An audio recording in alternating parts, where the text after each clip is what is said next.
विष्णु जिनका नाम है, वैकुंठ जिनका धाम है, जगत के उन पालनहार को सत सत मेरा प्रणाम है।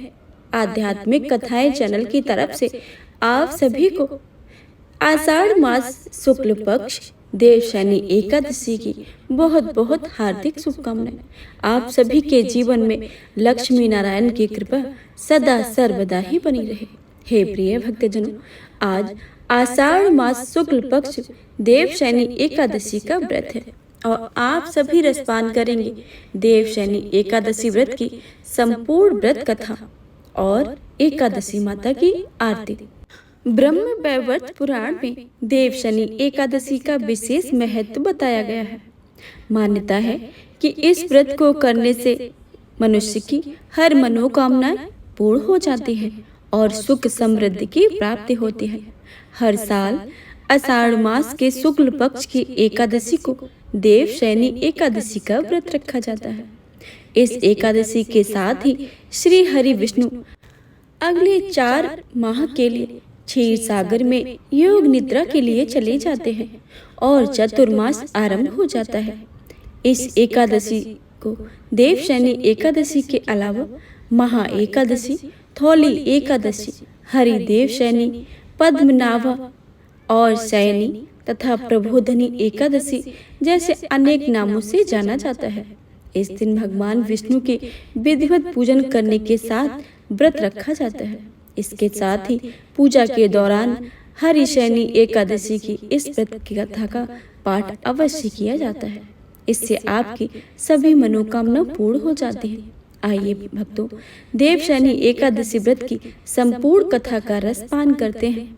तो प्रेम से बोलिए लक्ष्मी नारायण भगवान की जय, एकादशी माता की जय, सभी देवी देवताओं की जय। धर्मराज युधिष्ठिर श्री कृष्ण से कहते हैं, हे केशव, आषाढ़ शुक्ल एकादशी का क्या नाम है? इस व्रत के करने की विधि क्या है? तब श्री कृष्ण भगवान कहने लगते हैं, हे युधिष्ठिर, जिस कथा को ब्रह्मा जी ने नारद जी से कहा था वही मैं तुमसे कहता हूँ। एक समय नारद जी ने ब्रह्मा जी से यह प्रश्न किया था। तब ब्रह्मा जी ने उत्तर दिया कि हे नारद, तुमने कलयुगी जीवों के उद्धार के लिए बहुत उत्तम प्रश्न किया है, क्योंकि देव शनि एकादशी का व्रत सब व्रत में उत्तम है। इस व्रत से समस्त पाप नष्ट हो जाते हैं और जो मनुष्य इस व्रत को नहीं करते हैं वे नरकगामी हो जाते हैं। इस व्रत के करने से भगवान विष्णु प्रसन्न होते हैं। अब मैं तुमसे एक पौराणिक कथा कहता हूँ, तुम मन लगाकर सुनो। सूर्यवंश में मांधाता नाम का एक चक्रवर्ती राजा हुआ, जो सत्यवादी और महान प्रतापी था। वह अपनी प्रजा को पुत्र की भांति पालन किया करता था। उसकी सारी प्रजा धन धान से भरपूर सुखी थी। उसके राज्य में कभी अकाल नहीं पड़ता था। एक समय उस राजा के राज्य में 3 वर्ष तक वर्षा नहीं हुई और अकाल पड़ गया। प्रजा अन्न की कमी के कारण अत्यंत दुखी होने लगी। अन्न के ना होने से राजा में यज्ञ आदि भी बंद हो गए। एक दिन प्रजा राजा के पास जाकर कहने लगी, हे राजन, सारी प्रजा त्राहि त्राहि करके पुकार रही है, क्योंकि समस्त विश्व की सृष्टि का कारण वर्षा है। वर्षा के अभाव से अकाल पड़ गया है और अकाल से प्रजा मर रही है। इसलिए हे राजन, ऐसा कोई उपाय बताओ जिससे प्रजा का कष्ट दूर हो। राजा मांधाता कहने लगे कि आप लोग कह रहे हैं कि वर्षा से ही अन्न उत्पन्न होता है और आप लोग वर्षा न होने से अत्यंत दुखी हो गए हैं। मैं आप लोगों के दुखों को समझता हूँ। ऐसा कहकर राजा कुछ सेना साथ लेकर वन की तरफ चल दिया। वह अनेक ऋषियों के आश्रम में भ्रमण करता हुआ अंत में ब्रह्मा जी के पुत्र अंगिरा ऋषि के आश्रम में पहुंचा। वहां राजा ने घोड़े से उतरकर अंगिरा ऋषि को प्रणाम किया। मुनि ने राजा को आशीर्वाद देकर कुशल क्षेम के पश्चात उनसे आश्रम से आने का कारण पूछा है। राजा ने हाथ जोड़कर विनीत भाव से कहा, हे भगवान, सब प्रकार से धर्म पालन करने पर भी मेरा राज्य में अकाल पड़ गया है। इससे प्रजा अत्यंत दुखी है। राजा के पापों के प्रभाव से ही प्रजा को कष्ट होता है, ऐसा शास्त्रों में कहा गया है। जब मैं धर्म के अनुसार राज्य करता हूँ तो मेरे राज्य में अकाल कैसे पड़ गया, इसके कारण का पता मुझको अभी तक नहीं चल सका। अब मैं आपके इस पाप देह संदेह का निवृत्त करने के लिए आया हूँ।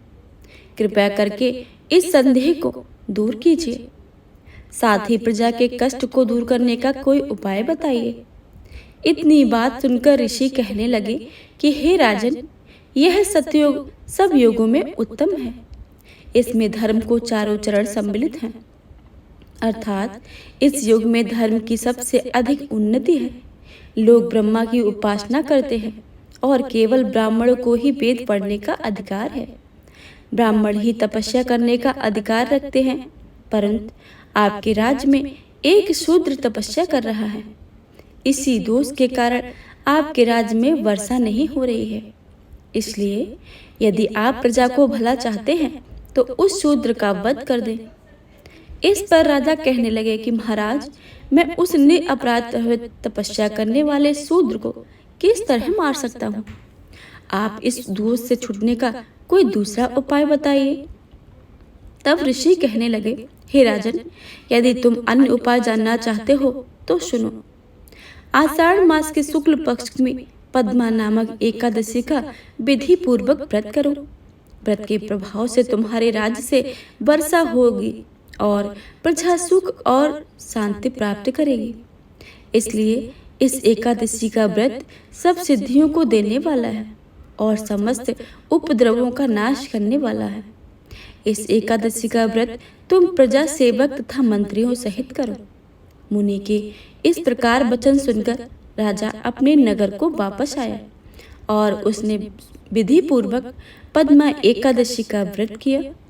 उस व्रत के प्रभाव से वर्षा हुई और प्रजा को सुख पहुंचा। अतः इस मास की एकादशी का व्रत सब मनुष्य को करना चाहिए। यह व्रत इस लोक में भोग और परलोक में मुक्ति को देने वाला है।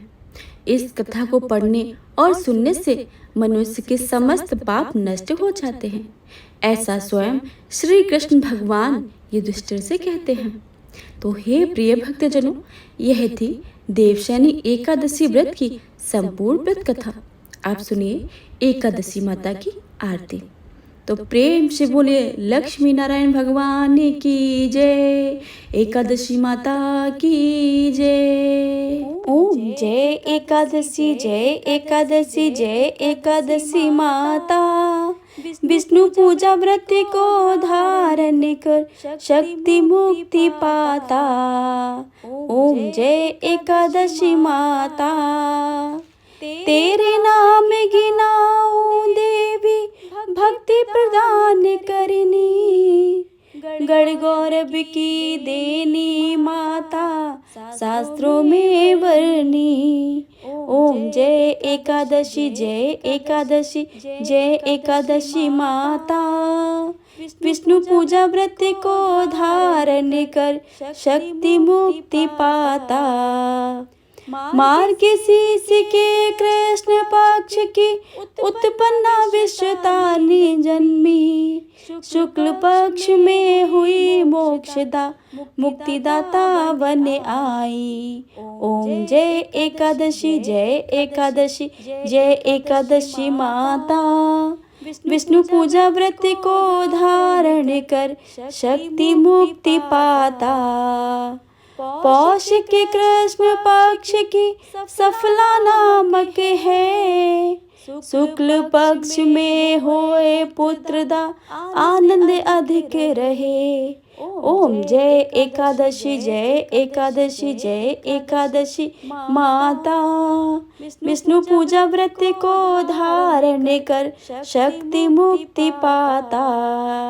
नाम सठ तिला माघ मास में कृष्ण पक्ष आवे।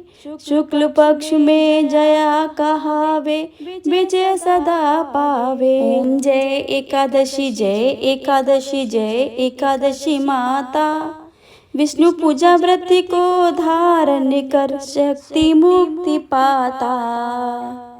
विजया फागुन कृष्ण पक्ष में शुक्ला आमल की, पाप मोचनी कृष्ण पक्ष में चैत्र महाबल की। ओम जय एकादशी जय एकादशी जय एकादशी माता। विष्णु पूजा व्रत को धारण कर शक्ति मुक्ति पाता। चैत्र शुक्ल में नाम कामदा धन देने वाली, नाम बरथुनी कृष्ण पक्ष में वैशाख महावाली। ओम जय एकादशी जय एकादशी जय एकादशी माता। विष्णु पूजा व्रत को धारण कर शक्ति मुक्ति पाता।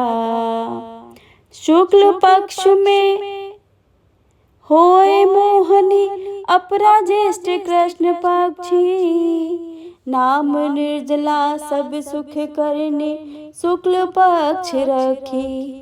ओम जय एकादशी जय एकादशी जय एकादशी माता। विष्णु पूजा व्रत को धारण कर शक्ति मुक्ति पाता। योगिनी नाम आषाढ़ में जानो कृष्ण पक्ष करनी, देवशनि नाम कहायो शुक्ल पक्ष धरनी। ओम जय एकादशी जय एकादशी जय एकादशी माता।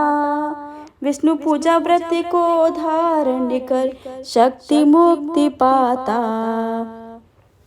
कामिका श्रावण मास में आवे कृष्ण पक्ष कहिए, श्रावण शुक्ला होए पवित्र आनंद से रहिए। ओम जय एकादशी जय एकादशी जय एकादशी माता। विष्णु पूजा व्रत को धारण कर शक्ति मुक्ति पाता। अजा भाद्रपद कृष्ण पक्ष की पर्वतनी शुक्ला, इंद्रा अश्विन कृष्ण पक्ष में व्रत में भव सागर निकला। ओम जय एकादशी जय एकादशी जय एकादशी माता। विष्णु पूजा व्रत को धारण कर शक्ति मुक्ति पाता। पापांकुश है शुक्ल पक्ष में आप हरनिहारी, रमा मास कार्तिक में आवे सुखदायक भारी। ओम जय एकादशी जय एकादशी जय एकादशी माता। विष्णु पूजा व्रत को धारण कर शक्ति मुक्ति पाता। देव्योत्थानी शुक्ल पक्ष की दुख नाशक मैया, पावन मास में करूं विनती पार करो नैया।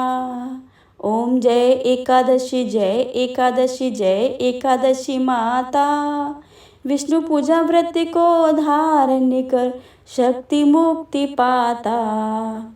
परमा कृष्ण पक्ष में होती जन मंगल करिनी, शुक्ल मास में होए पद्मिनी दुख दरिद्र हरिणी।